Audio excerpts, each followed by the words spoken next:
Hey everybody, Mike Iaconelli here for Bass University TV. I want to talk to you today about something that's real important that stays in my boat all the time. I don't care if it's a club tournament, a BASS Open, an Elite, a Major League Fishing, or the Bassmaster Classic. There's one box that always stays in this boat, and I want to talk to you about that box and the theory behind what this box means. I'm going to show it to you right now. I want you to look at the label.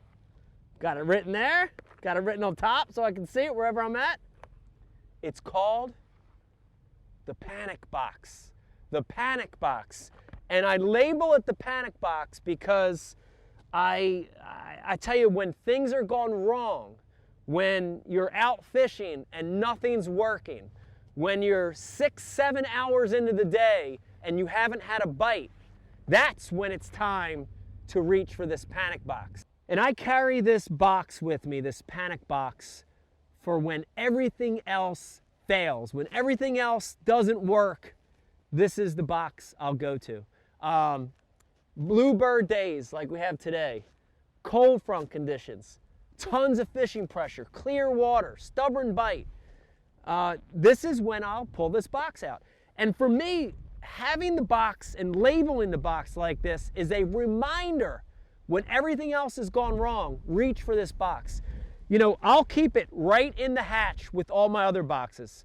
So if I'm 3/4 of the way through the day and I see this, it's a mental reminder of what I have to do to scrape out some fish.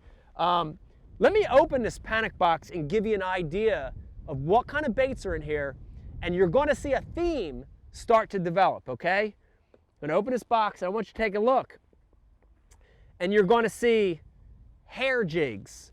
You're going to see Roadrunner, little blade style baits. You're going to see sassy shads, little grubs, inline spinners, spoons, a lot of small jerk baits, ultralight type jerk baits, little spy baits. If you look at all these baits, they have one thing in common, and that's they're petite. They're small in size. They're almost too ultralight to even be considered a bass bait. But let me tell you, when things get tough, this is the kind of thing that works. Almost every lure in this panic box weighs a 1/4 ounce or less. In fact, most of these baits weigh a 1/16, a 32nd, or at the most, an 1/8 of an ounce. And what I've learned over the years about panic fishing, when nothing else works, is that scaling down in size, gone to a small, compact, light bait, finesse fishing will get you a couple bites. I think back over 20 years of tournament fishing, and I can't tell you how many times this thing has salvaged the day for me.